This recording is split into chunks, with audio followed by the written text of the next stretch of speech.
नमस्ते बच्चों, आज हम हिंदी विषय का अध्ययन करेंगे। आज हम एक नई कहानी पढ़ेंगे। पाठ क्रमांक 5 एकता का बल। पाठ क्रमांक 5 एकता का बल मतलब एक साथ रहने की शक्ति। एक साथ रहने से क्या होता है, इस पाठ में बताया गया है। इस पाठ में उसकी सीख है। तो अभी हम इस पाठ का वाचन और स्पष्टीकरण देखेंगे। एक जंगल में बरगद के पेड़ पर बहुत सारे कबूतर रहते थे। अभी देखो, एक जंगल था, उसमें एक बरगद का पेड़ था। उस पेड़ पर बहुत सारे कबूतर रहते थे। वे दिन भर इधर उधर उड़ते और यहाँ वहाँ दाना चुगते। शाम होने पर अपने अपने घोंसलों में लौट आते। अभी देखो, वो क्या करते थे, वो कबूतर दिन भर इधर से उधर उड़ते रहते थे और यहाँ वहाँ दाना चुगते थे। अभी वो भोजन की तलाश में यहाँ से वहाँ उड़ते रहते थे और दाना चुगते रहते थे और शाम होने पर अपने अपने घोंसले में लौट आते थे। अभी देखो, हम कैसे, हमारे मम्मी पापा नहीं तो बड़े भाई बहन काम पर जाते, तो काम पर जाने के लिए वो सुबह उठते, सुबह जाते और दिन भर काम करने के बाद वो शाम को घर आते हैं। वैसे ही पक्षी भी अपनी अनाज के खोज में सुबह निकलते और दिन भर वह अनाज की तलाश करते हैं, अनाज ढूंढते हैं, अनाज खाते हैं और शाम होने पर अपने अपने घोंसले में लौट आते हैं। घोंसला मतलब हमने पढ़ा है, हमें पता है, घोंसला माने चिड़िया का घर, पक्षियों का घर। बरसात का मौसम आया।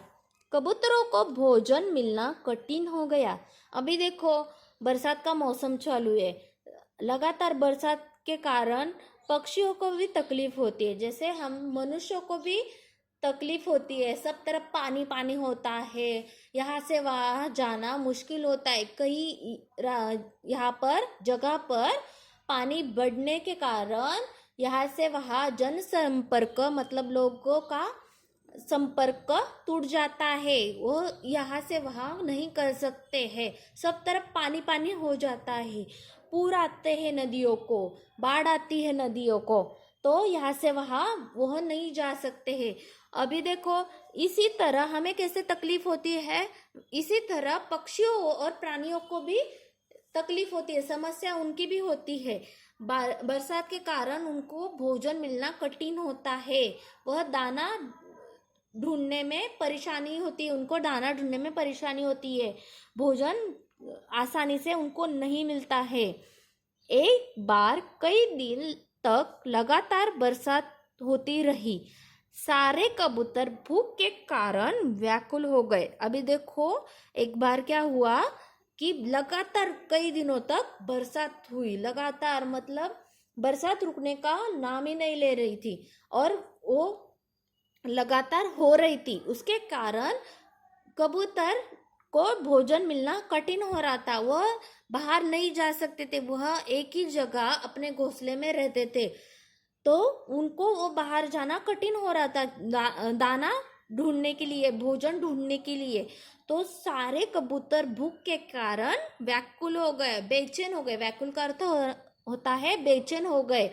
उनको बड़ी तेज भूख लग रही थी, पर वहां पर बरसात के कारण वह दाना भोजन की तलाश में ढूंढने बाहर नहीं जा सकते थे। फिर क्या हुआ, एक दिन सुबह सूरज के दर्शन हुए। फिर क्या हुआ, एक दिन बरसात रुक गई और सुबह सूरज के दर्शन हुए, मतलब सूरज निकला, मतलब बरसात रुक गई और काले बादल हट गए और सूरज की धूप आ गई और सब तरफ पानी था वह कम कम होने लगा, सूखने लगा। कबूतर खुश होकर भोजन की तलाश में उड़ चले। कबूतर ने देखा कि सूरज निकला है और पानी कम कम होने लगा है, बरसात रुक गई है और वह खुश होकर भोजन की तलाश में उड़ चले। मतलब तलाश में मतलब ढूंढने के लिए, खोज करने के लिए वह उड़ चले। अभी आगे क्या हुआ होगा हम अगले वीडियो में देखेंगे। धन्यवाद।